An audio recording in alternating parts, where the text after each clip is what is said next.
Likewise, a red velvet panel with the enormous double-headed eagle had been cut from the wall. At that moment I knew, despite the chaos of these days, that this revolution had been a stunning success. There was no going back, not now or even in the decades or centuries to come. The monarchy was gone from Russia forever. Without slowing, the two young soldiers pulled me through the vast room with its columns of white marble. There, at the far end, just to the side of the ravaged dais, sat a man reading something, a report, I assumed. As we approached, he looked up and rose to his feet. He was dressed in military garb, though I couldn't tell his rank.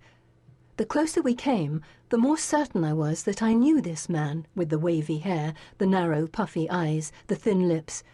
But where had I seen him before? "Matriona Grigorievna Rasputina?" he asked, his eyes all over me like a painter's. I could tell he was searching for family resemblances, and of course he found them. He couldn't miss, for I had my father's long dark hair and his sharp blue eyes, broad forehead and small chin. The man before me made no attempt to cloak his shock and revulsion, and under his disapproving eyes I started to shake. Though I was on the verge of crying again, I tried to hold myself proudly. Here in the capital, I was known by a far less provincial name. "You may call me Maria." "Age 17. 18. He dabbed a pen in an inkpot, wrote something down, and then waved the pen like a sceptre at the soldiers. "Leave us." Their tight grip on my upper arms had been like tourniquets. Now, released, I felt a sudden rush of pleasure. The boy soldiers turned, not in unison, and sauntered away, leaving me with this strange man.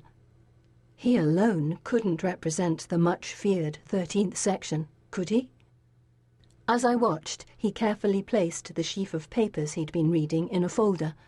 With a bold stroke of his pen, he made a notation on the cover. "What's that?" I inquired. "A report." "A report on what?" "On someone I just interviewed." "Are you going to throw them back in prison, or are you—" "I will ask the questions and you will answer them," he snapped. "To start, tell me why you've returned to the capital." Just then I heard a strange noise. Looking toward the dais, I saw a large, fancy grate in the wall. Were looters having their way in the next room? Carefully measuring my words, I said, "I've returned to Petrograd to find a friend." "Who?" I wanted to say, "Someone I desperately need to see, someone I once loved." But I had to be strong. I dared not let my interrogator see how much I hurt inside, let alone betray the information I was carrying. There was not a doubt in my mind that if the 13th section knew what I did, I'd be tossed directly into the Peter and Paul fortress. Perhaps I'd even be shot. It was for these very reasons that my mother, back in Siberia, had begged me to stay home. "For whom are you searching?" he demanded. "A friend who has been imprisoned." "I see," he replied, as if he'd already heard that story 100 times, which I was sure he had. "And do you know why you are here?" Desperate to move on, I said, "There are many things I don't understand, especially why 2 young Hama, rogues, would break down my door and drag me from my home." That long mouth with the thin lips drew itself into a tight pinch of amusement. No, of course, I wasn't what he expected. Containing his humour, he said, "Be seated. My name is Alexander Alexandrovich, and I mean to ask you about your father." That was all it took. Just his first name and patronymic. There was not a girl with any brains in the capital who was not in love with this man. Yes, of course I knew who he was, and my entire body trembled. For years I had cherished his beautiful words as much as his beautiful photograph. As forcefully as a priest, I chanted, "To sin shamelessly, endlessly, to lose count of the nights and days, and with a head unruly from drunkenness, to pass sideways into the temple of God." My would-be interrogator was suddenly blushing. "I wrote that." "Of course you did." It simply sprang from my mouth. "You're Alexander Alexandrovich Bloch, and that was my father's favourite poem. I recited it to him the very night he was killed. In fact, your words were practically the last I spoke to him." The colour rushed from his face, and he turned as pale as snow on a moonlit night. His own heavenly images of sinful Russia had touched the heart of the devil incarnate. His motifs of heartache and remorse were the last blessing the evil one had heard before meeting death. I'd never hated a man so much before. Sitting before me was not only Russia's most romantic poet in more than a century, not only our greatest gift since Alexander Pushkin, but the person who'd once been both my saviour and my inspiration. When I, a peasant girl from the distant countryside, had landed in the Steblin-Kamiensky Institute, a school for daughters of good home and breeding, I was like a ryba bez vody, a fish without water, lacking in friends, stylish clothing, courtly manners, a fancy home, personal maid, or anything else that a girl of good society took for granted. But I did have this poet's images and words, and they had helped transform me from a clumsy derivienshina into a worldly young woman. My voice quivering as if I were hurling hate on a deceitful lover, I gasped, "Why in the name of God did you bring me here? What do you of all people want from me?" Block stared straight at me. "I need to know what happened the night of December 16th, the night your father was killed." He paused. "Allow me to explain, Maria Grigorievna. I was drafted into the army and now serve the provisional government.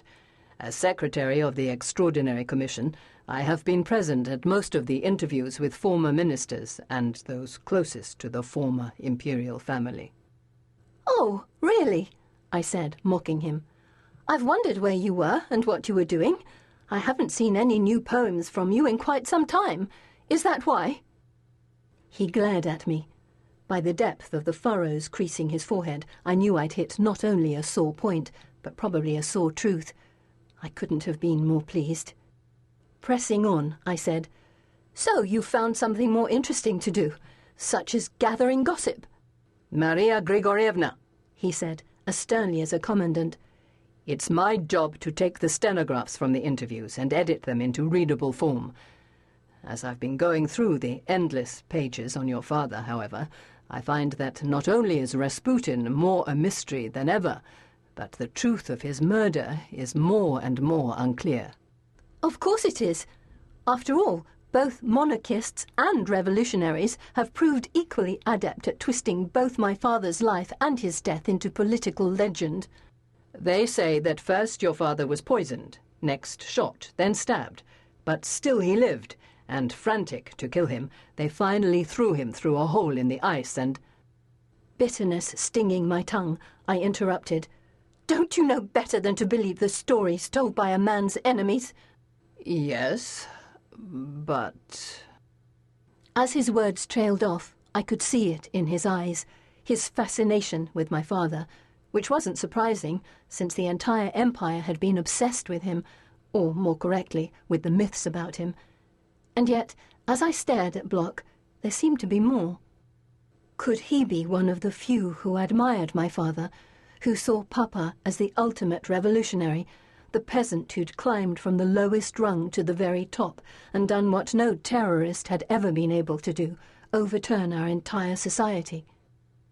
Suddenly, I blurted out the truth. "If you really want to know who murdered the mysterious Rasputin, and how, I can tell you.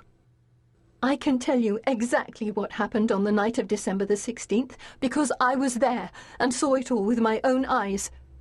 First, though, you must realize one thing. I was and am a devoted daughter. I loved Papa, and he loved me." The tears came then, and there was not a thing I could do to stop them. Staring blankly ahead, I simply let the large, salty drops roll one after another down my cheeks. But I was not crying because I loved my father. I was crying because I felt so guilty. "What is it, Maria?" Block asked, with surprising softness. I swiped at my eyes. What could I say about my father, the greatest of all Russian enigmas? "You have to look at the final days of his life," I said, my voice quivering.